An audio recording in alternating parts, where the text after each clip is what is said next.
You're live. You are live. You're live. Hey, YouTube land. Just kind of let me roll these windows up so you can hear.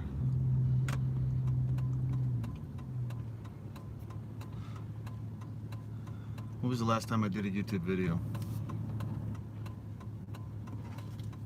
A couple weeks ago? 3 weeks ago? Something like that.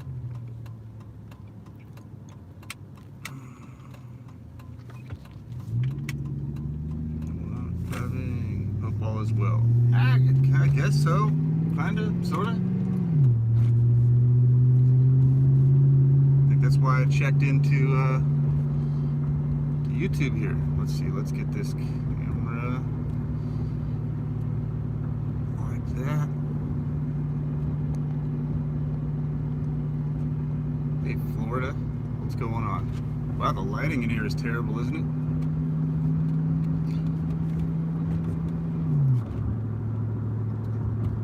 Alright, so the last video I did,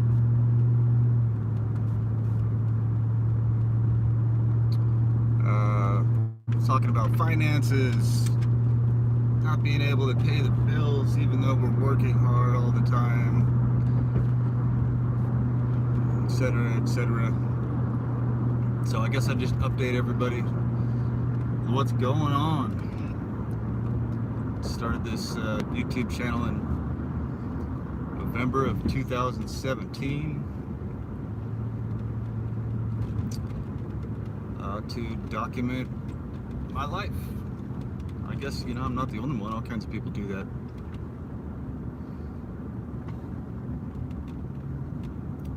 Would have preferred to pick like a different subject really to talk about than what I've been doing over the last 4 years, but you know, sometimes you don't get to pick what happens in your life to a certain degree. Anyway, so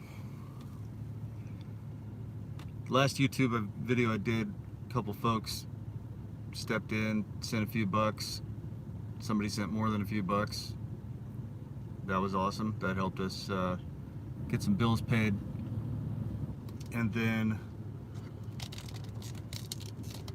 shortly after, I sold my entire eBay business. So those of you that have been following me for on YouTube subscribers,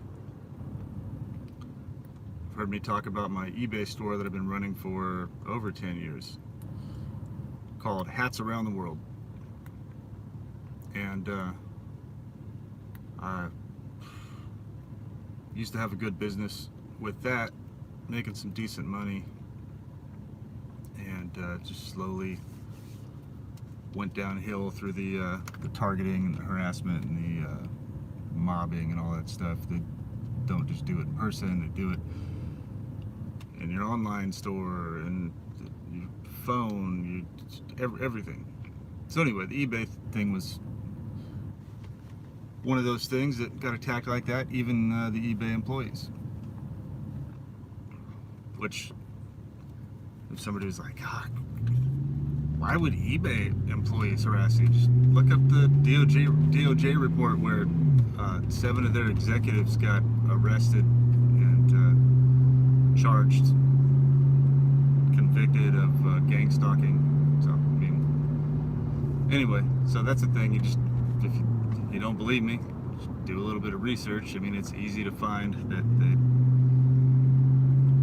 do that. So anyway, that business pretty much got destroyed. I was down to, I had 17,000 hats in my store at one time, and it got down to 9,500 and something. And I was spending about 30 hours a week checking messages, answering messages, dealing with ridiculous returns that made no sense, refunding people that say they didn't get their item, and you know, etc., etc., etc. And just searching through inventory, packing up items, put about 30 hours a week into that. After we get home from running a landscaping / tree removal / handyman / moving / irrigation business here in Phoenix, outside of Phoenix, all over Phoenix. So we're doing that, going out, digging trenches, doing manual labor, skilled labor in 115-degree heat. Well, it's only 96 today, so that's awesome. But so we're doing that, come home, do the eBay stuff, try to keep the house clean, you know, laundry, dishes, all that stuff, all the daily things you do in life. And I wasn't making very much money in the eBay store, like almost breaking even, and I was like, I think it might be time to just sell this whole business. So I put the whole business up for sale, just all of it, for one price. Somebody sent me an offer. It's a pretty low offer, but it was my chance to just quit doing that business and subtract that 30 hours of work from the week, and so I accepted the offer. And I was like, all right, maybe these folks would want me to actually deliver all of those hats in person, and send them an offer, send them a bid to deliver it. And I just figured out like what truck drivers charge, and hold on, figured out what truck drivers charge, and sent them the offer for that. And then they were like, yeah, we'd like you to deliver these in person. So okay, sent me the money in PayPal. So I sold the business, got a payment sent in PayPal to deliver all of the hats. So I got them all packed up into 50 boxes that weighed like 35 to 50 pounds each, so about 2,000 pounds of hats. And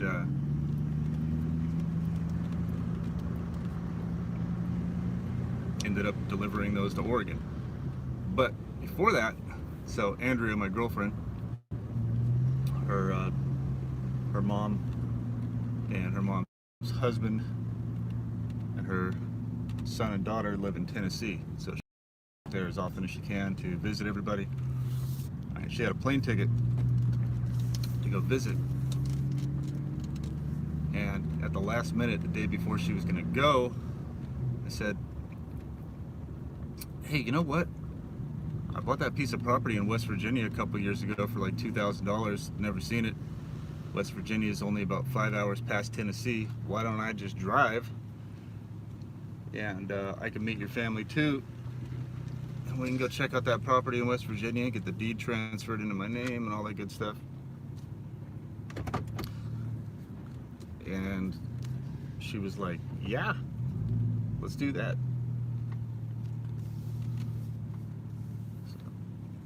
Sorry, I'm multitasking while I'm talking to you guys. I'm picking up my trailer right now. We've got a couple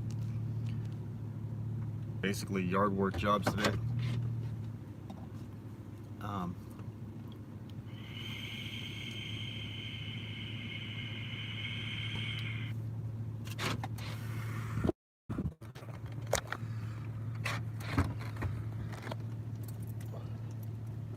So got everything packed.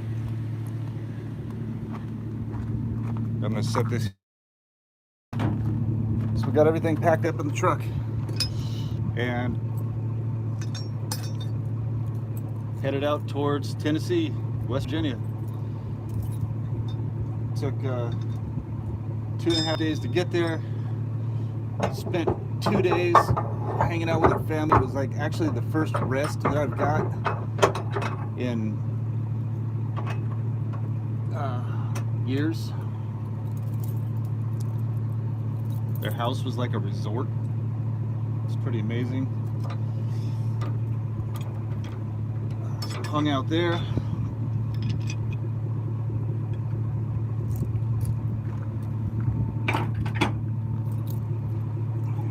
and then made our way to West Virginia. So I got the deed to the property transferred into my name. She was like, all right, that'll be 60 bucks. $60, that's awesome. So I thought that was the property taxes. And on the deed transfer, and it said something about property taxes, and I went, wait a minute, maybe I should check into this. So I went down to the property tax office, and they were like, yeah, it's $900 first year, $800 second year, $700 third year, something like that so far. So about $2,500 in property taxes for that. Hold on, let me get this trailer on here. Let's see, there's only 27 people here. We'll wait for a few more people to show up. They're coming in the middle of the story anyway.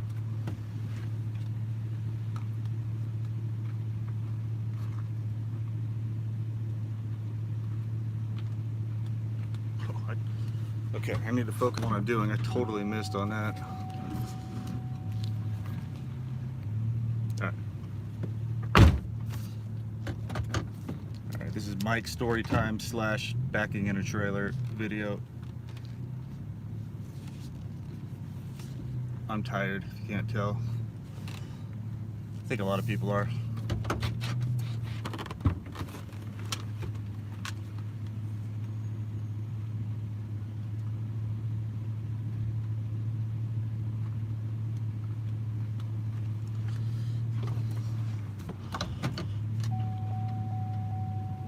I need a backup camera.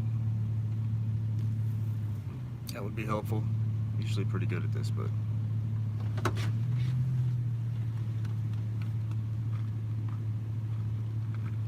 ooh. 1 inch to go.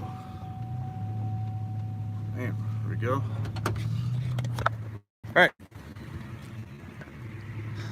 So, got to the property in West Virginia. Got the deed recorded, and I was like, all right, got the name and all that stuff.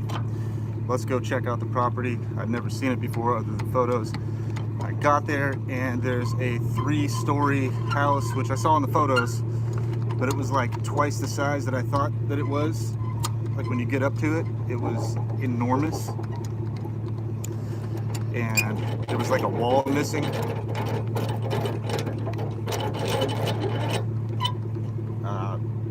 The stairs and the deck were just completely falling down to the point where I couldn't even get up to the second 2 floors to check it out, and I wasn't about to fall through and break stuff like on me while I was there, so I didn't really even get to finish checking that out. But I got to go up the driveway. There was a tree that fell in front of the driveway.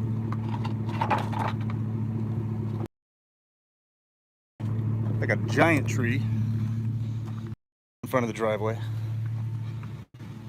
And the root system and everything came out. It's probably 3 feet in diameter.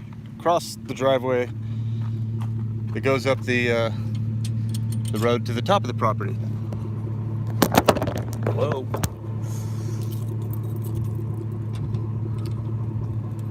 So I climbed over that through the poison ivy and poison oak. I think there were both of them there. And walked up the steepest driveway I've ever seen in my life. It was paved, so, you know, that was a bonus, but walked up the steepest driveway I've ever seen in my life, and I got up to the top of the hill, and I was under the impression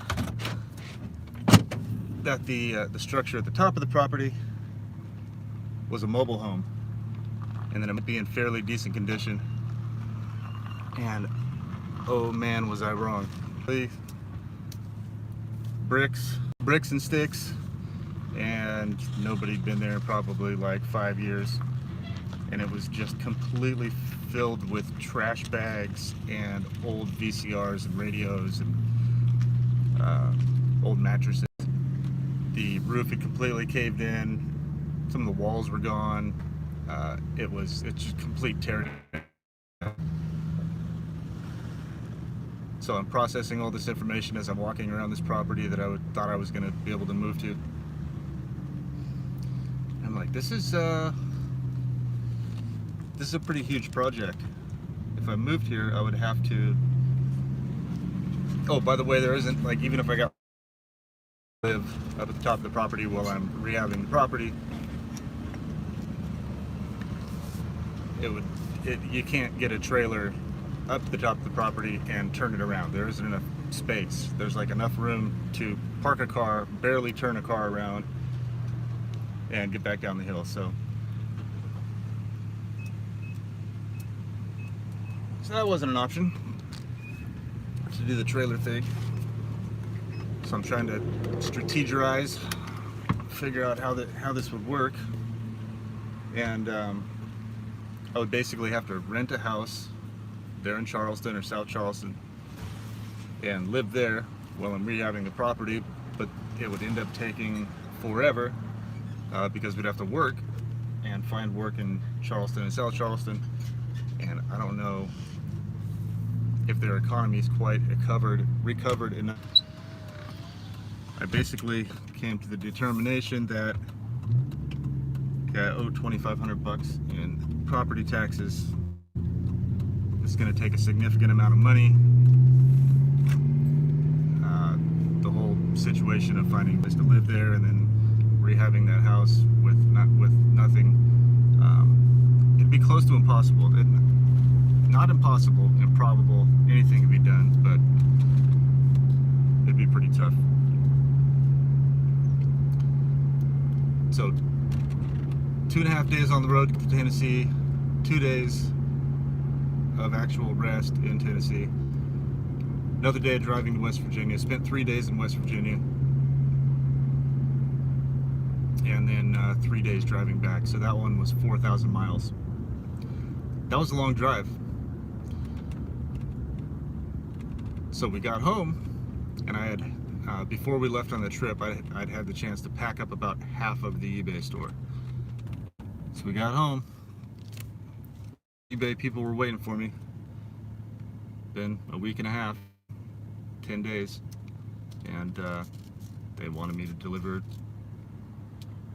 the store. So I spent 12 hours, finished packing up the rest of the store. Next day, got the trailer loaded. That took half the day. 50 boxes down from the second floor out to the trailer. Blah blah blah. That was a lot. We got that loaded up, got everything loaded in the truck, and we made our way to Medford, Oregon. And I was thinking of going through California, and I was trying to tell people, like, hey, let's do like this. Willis, don't come here. Let's do this convoy. I'll put some letters on the back of my trailer that say Trump won, and I can get some people to just go along with me. And it was a good idea, but it was a little bit too last minute to really make it happen. So I said, screw it, let's go through Nevada. So we took the long way, went through Nevada,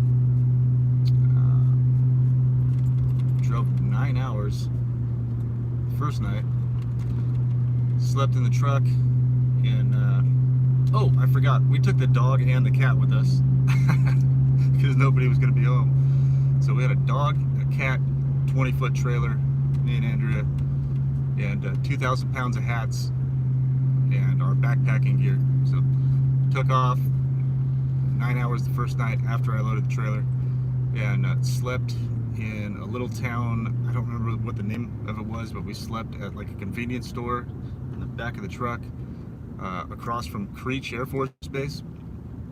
Got a few hours sleep, and then made our way up to Gerlach, Nevada, which I'm glad we went just because I got to stay in Gerlach. That place is pretty interesting. It's where they have the Burning Man Festival. The Black Rock Desert, just a little town, and I'm pretty sure that the Burning Man Festival festival keeps that little town going. But we stayed at a cool place there, little hotel. It's like 70 something bucks a night, and bar and diner. Met some cool people there, had some good conversations, and left from Gerlach to Medford. Made it to Medford. Wait, did we make it that day? Shit, I can't even keep track. Anyway, we took off, went through,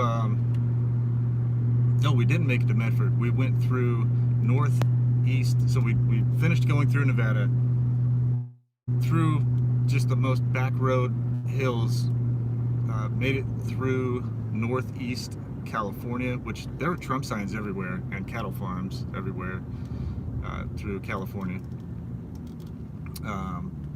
Made it into Oregon to a town called Burns, and there's an app called Hip Camp. So if you're traveling and you have like tents or a trailer you can sleep in, you get on Hip Camp, and it's like all these people that just have property. It's not an RV place or a KOA or anything like that. It's just people with property that you can go stay on their property. So we stayed on this lady's property. She has a big open field. She's a veteran nurse, moved to Burns, Oregon, and did this hip camp thing. So we stayed there, put all the camping stuff together, air mattresses, sleeping bags, and all that, and we slept in the trailer. It's empty. It doesn't have any more hats in it. So that was our trailer hotel that night. Left from Burns, made it to Medford, dropped off the hats. Guy and his wife were super excited. They had like a 15 by 40 foot storage unit full of stuff that they sell on eBay.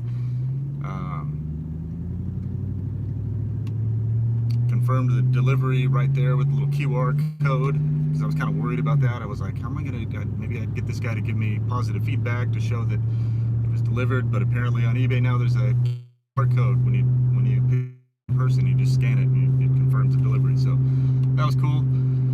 Kind of bittersweet. I almost cried when I delivered those hats, because I've been working on those for a long time, and there was a lot of potential there for me to become financially independent on my own with a small business, thinking outside the box. Yeah, it was kind of bittersweet, but anyway, got those delivered, and we'd already been driving most of the day. We said, well, let's try to make our way back a little bit towards, oh yeah, we decided not to go back the way we came. We said, let's go through Idaho and the way back. I want to see America. I want to see what's really going on in the United States, how things are at different places. And so we took off, made it to Klamath Falls, stayed. Somebody call me. All right, well, I'm gonna need to finish up this story and call these folks back.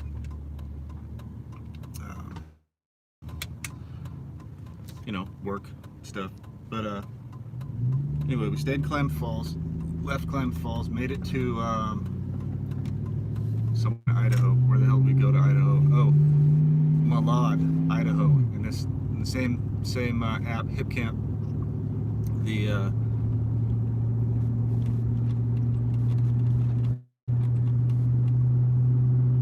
there was a guy that had 4,000 acres at the base of this mountain range, and they had put up a teepee by these huge trees, a barbecue pit, or a fire pit.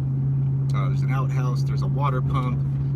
It was amazing. I did some TikTok videos. If you guys follow me on TikTok, check that out. That place is pretty cool. Stayed there. Got up the next day. Where'd we go to after that? We made it to somewhere in Utah. Good Lord, I can't even remember. I can't remember the name of the town. We stayed in Utah. but it was towards the southern border. Just as you're about to go through the border. Oh wait, no. Good Lord. Anyway, it was a long trip. We stayed at some cool different places. Made it home. That was 7,000 miles driving. Big rig truckers, long haul truckers don't get the credit they deserve, because driving for 10 to 12 hours a day is not easy, especially when you have a big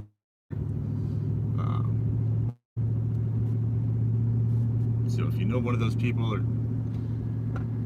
you see a trucker, just tell them, hey, thanks for what you do. I appreciate you getting me my toilet paper to the store and my canned soup and all that stuff. It was a long drive. 2 long drives. Oh, I forgot to mention, on the way back from Tennessee, West Virginia trip, my transmission went out, so I had to have my transmission rebuilt. That was $2,500. My shocks were completely shot, so I had to buy some shocks. I did that myself. I bought the shocks, replaced them. It's not too big of a job, so I replaced those. Had the transmission rebuilt, replaced the shock, did maintenance altogether. That was about $3,000. So that was a little speed bump. But now we're back. Now we're back in Avondale, Arizona, and just trying to get back. That's why I'm picking up the trailer. We have a job to go to, and that's who just called me. So I gotta go home, load up the trailer,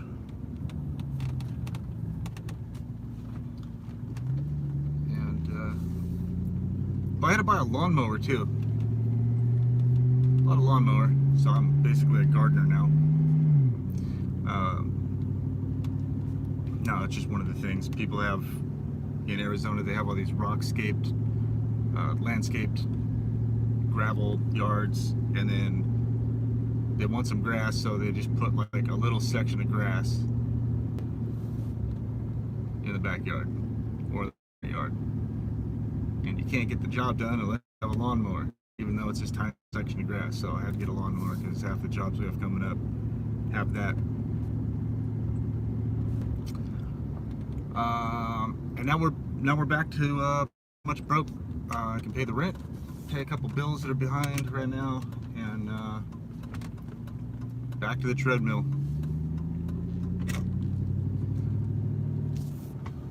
So that's what's going on here.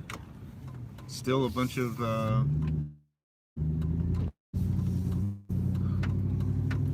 Stasi type street theater shit that I'm dealing with, and a lot of the tech stuff that I've told you guys about that is the like psychological warfare, psychotronic weapons.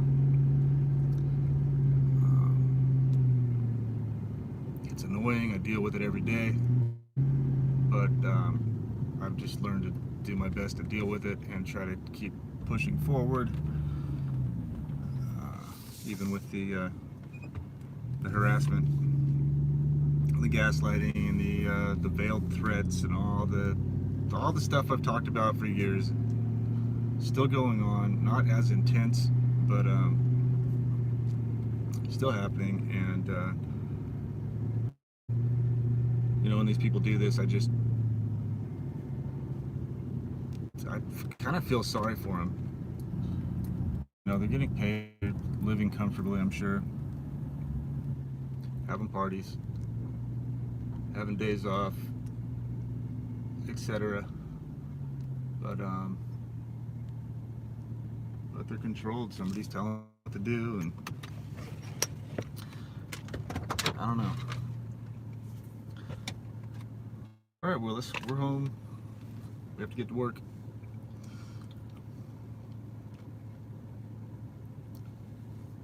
Robert Ward. Did you guys hear that Robert David Seal died? I think like yesterday or the day before.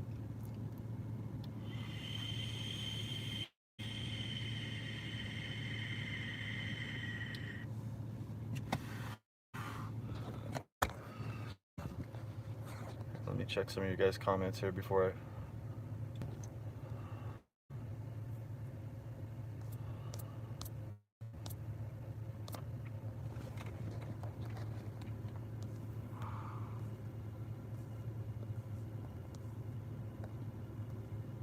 Alright, we got Florida, Missouri. How you guys doing if you're still here? Jody Nadeau, sorry if I'm saying that wrong. I most likely did. Says, hope the craziness in the world ends soon. I won't even mind like the Great Flood happening again. It's almost to the point where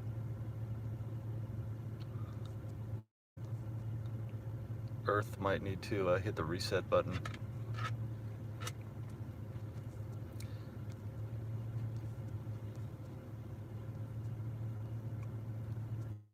Yeah, at 7,000 miles. Wow. It was, I mean, we stopped and slept, but every day just got up, drove, and the road just seems to keep going on forever. Especially when you have this trailer and you're going up hills and you're doing like 45 miles an hour. It gets a little daunting.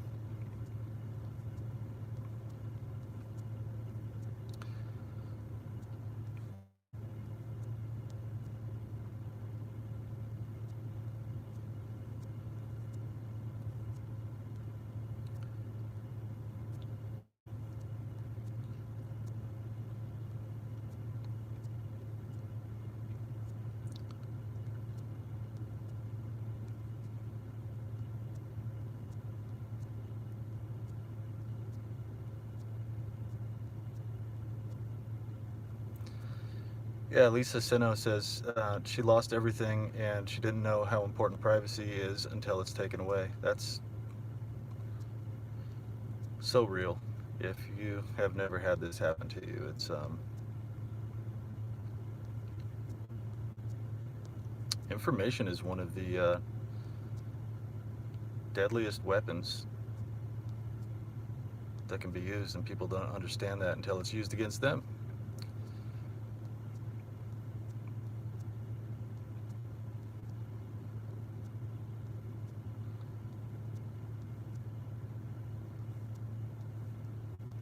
How do you not fear? I think you just kind of don't give a fuck anymore. Like, no matter what they do, not that I don't care, it's just that I'm not going to react. Like, I don't know. Looks like my phone's about to overheat, buffering. Oh, okay. So that froze. I'm live again. Had to put my phone in the freezer. Got to get to work. Everybody have a great day.